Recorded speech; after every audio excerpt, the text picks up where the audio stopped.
सभी साथियों को मेरा नमस्कार। साथियों, आज प्रेरणा पोर्टल पर हम बात करेंगे कि किन बच्चों को स्टूडेंट ट्रांसफ़र करना है और किन बच्चों का नवीन नामांकन करना है। तो जैसा कि आप देख पा रहे हैं, यहाँ पर नीचे इसको स्क्रॉल करेंगे तो यहाँ पर दो ऑप्शन हैं, स्टूडेंट रजिस्ट्रेशन 2024-25 और स्टूडेंट ट्रांसफ़र। तो हमें यहाँ पर ये देखना है कि किन बच्चों का स्टूडेंट ट्रांसफ़र करना है और किन का न्यू रजिस्ट्रेशन। तो देखिए, आपके विद्यालय में अगर कक्षा 1 में कोई बच्चा नामांकन के लिए आ रहा है तो उसको आपको न्यू नामांकन में ले जाना है, यानी न्यू रजिस्ट्रेशन करना है उसका। और जो बच्चा किसी अन्य परिषदीय विद्यालय से कक्षा 5 की परीक्षा पास करके आपके विद्यालय में आया है, जैसे कि आपका विद्यालय अगर कंपोजिट है या जूनियर है या परिषदीय है, और बच्चा दूसरे परिषदीय से आपके परिषदीय में आया है टीसी कटवा के या अन्य किसी कारण से, तो आपको उस बच्चे का नवीन नामांकन नहीं करना है, उसको अपने विद्यालय में ट्रांसफ़र करना है। अब देखिए, ट्रांसफ़र करने के लिए क्या प्रोसेस है, आप यहाँ पर आसानी से देख सकते हैं। तो इसके लिए आपको स्टूडेंट ट्रांसफ़र वाले आइकन पर क्लिक करना है। जैसे ही आप क्लिक कर दोगे तो देखिए, इसको नीचे स्क्रॉल करेंगे तो ये जो पहला ऑप्शन दे रखा है यूडाइस कोड, यहाँ पर आपको उस विद्यालय का यूडाइस कोड भरना है जिस विद्यालय से बच्चा आया है। तो अगर उसकी टीसी पर लिखा हुआ है यूडाइस कोड तो आप उसको यहाँ पर लिख दीजिए और वो विद्यालय डिटेल यहाँ पर खुल जाएंगी। अगर किसी कारणवश आपको उस विद्यालय का यूडाइस कोड नहीं पता है और टीसी में अन्य जानकारियाँ भरी हुई हैं, तो उन जानकारियों का प्रयोग करके भी आप उस विद्यालय को यहाँ पर सर्च कर सकते हैं। जैसे देखिए, यूडाइस कोड लिखेंगे यहाँ पर, वो नहीं पता है तो देखिए बीच में अथवा लिखा है, अथवा का मतलब नीचे वाली जानकारियाँ भी आप लिख सकते हैं। यहाँ पर देखिए, सत्र और राज्य पहले से भरा हुआ है, आप इसको एडिट नहीं कर सकते हैं। तीसरे नंबर पर जनपद का ऑप्शन है, यहाँ पर आप जनपद अपना सेलेक्ट कर सकते हैं जिस जनपद में आप हैं। उसके बाद आपका जो एरिया पड़ता है वो रूरल है या अर्बन है, ग्रामीण है या शहरी है, वो यहाँ पर सेलेक्ट कर सकते हैं। ग्रामीण के लिए रूरल और शहरी के लिए अर्बन, ठीक है। इसके बाद ब्लॉक या टाउन, जैसे कि हमने आगरा सेलेक्ट किया यहाँ पर। अब आगरा के लिए यहाँ पर रूरल करेंगे, रूरल में विद्यालय पड़ता है तो। अब आगरा में जितने भी ब्लॉक हैं उनमें से किसी एक ब्लॉक को यहाँ पर आप सिलेक्ट कर लीजिए। जैसे मैं यहाँ पर मान लो करता हूँ सिलेक्ट बरौली अहीर। अब बरौली अहीर में विद्यालय करना है सिलेक्ट। अब ये देखिए, विद्यालय बरौली अहीर का जिस विद्यालय से बच्चा आपके यहाँ आ रहा है वो प्राइमरी है या अपर प्राइमरी है या कंपोजिट है। तो मान लो वो प्राइमरी है और बच्चा 5वीं परीक्षा पास करके आपके विद्यालय में आना चाह रहा है कक्षा 6 में एडमिशन के लिए, तो प्राइमरी मैंने सेलेक्ट कर लिया। अब इसके बाद उस विद्यालय का नाम आपको सेलेक्ट करना है जिस विद्यालय से बच्चा आया है।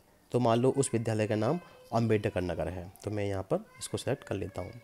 अब बच्चा कौन सी कक्षा पास करके आपके विद्यालय में आ रहा है, तो वो यहाँ कक्षा में सेलेक्ट करोगे, तो 5वीं आ रहा है तो 5वीं कर लोगे, ठीक है। इसके बाद अम्बेडकर नगर जो विद्यालय है उसमें जितने भी कक्षा 5 के बच्चे हैं जो परीक्षा पास की है, वो सारे बच्चों की डिटेल यहाँ पर आ जाएगी।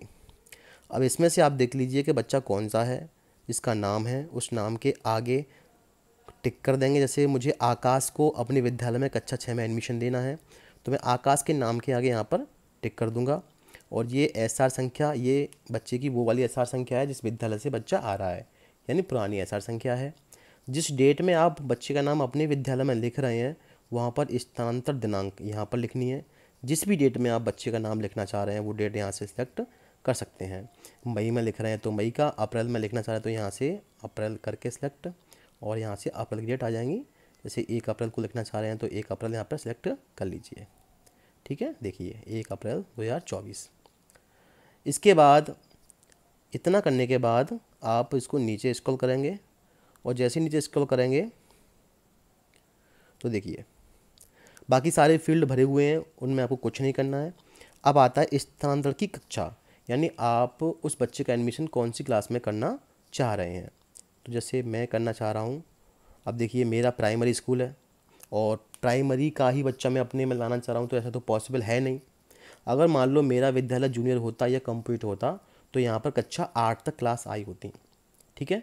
तो कक्षा 5 का बच्चा है और 6 में एडमिशन करना है तो यहाँ पर क्लास 6 सेलेक्ट कर लेंगे, लेकिन यहाँ पर कक्षा 5 तक ही है क्योंकि मेरा प्राइमरी विद्यालय है। अगर मेरा कंप्यूटर या जूनियर होता तो वहाँ पर कक्षा 8 तक क्लास होती और वहाँ से क्लास 6 सेलेक्ट कर लेता मैं, ठीक है। तो फिलहाल आपको दिखाने के लिए मैं कोई भी क्लास कर सकता हूँ। और छात्र छात्रा के स्थानांतर विद्यालय का एसआर संख्या, यहाँ पर नया एसआर संख्या आएगा। आप अपने विद्यालय में उस बच्चे का किस एसआर संख्या में नाम लिख रहे हैं वो वाली एसआर संख्या यहाँ पर आएगी। और छात्र छात्रा के स्थानांतरण का कारण, क्या कारण है कि बच्चा वहाँ से नाम कटा के आपके विद्यालय में आया है, तो आप यहाँ पर अगर बच्चा 5वीं पास करके आया है, टीसी लेकर आया है, तो टीसी जनरेट वाला ऑप्शन यहाँ से सिलेक्ट कर सकते हैं। अब अगला ऑप्शन है छात्र छात्रा के स्थानांतरण का विवरण। विवरण में भी आप टीसी जनरेट लिख सकते हैं, कोई दिक्कत नहीं है। इसके बाद सबसे नीचे ऑप्शन है ये स्काई ब्लू कलर में कि छात्र छात्रा का स्थानांतरण करें। इस पर आप क्लिक कर देंगे तो वो बच्चा आपके विद्यालय में स्थानांतरित हो जाएगा। ठीक है। अब इसके बाद हमें ये देखना है कि हमने कितने बच्चों को ट्रांसफ़र किया है, कौन कौन सा बच्चा ट्रांसफ़र हुआ है, वो लिस्ट चेक करनी है। तो इसके लिए आपको क्या करना है, इसके लिए आप क्या करना है, सबसे ऊपर आप ये लेफ़्ट साइड में आपको 3 लाइन दिख रही हैं, इस पर क्लिक करोगे। फिर लर्निंग आउटकम का एक ऑप्शन है ये वाला, इस पर क्लिक करोगे। जैसे इस पर क्लिक करेंगे तो चौथे नंबर पे एक ऑप्शन आता है स्टूडेंट ट्रांसफ़र एनालिटिक्स, इस पर क्लिक कर देंगे। तो देखिए यहाँ पर नो रिकॉर्ड फाउंड, अभी कोई भी बच्चा मैंने ट्रांसफ़र नहीं किया है, इसलिए कोई भी बच्चा यहाँ पर नहीं शो हो रहा है। जैसे ही आप कोई बच्चा ट्रांसफ़र कर लेते हो तो उन बच्चों की लिस्ट यहाँ पर आपको शो होने लगेगी, तो आप आसानी से चेक कर सकते हैं। उम्मीद है आपको वीडियो पसंद आई होगी। पसंद आई है तो प्लीज़ लाइक कीजिए और कमेंट करके बताइए कि कोई कमी है, कोई सुधार है, तो प्लीज़ आपके कमेंट्स का वेलकम है। Thank you.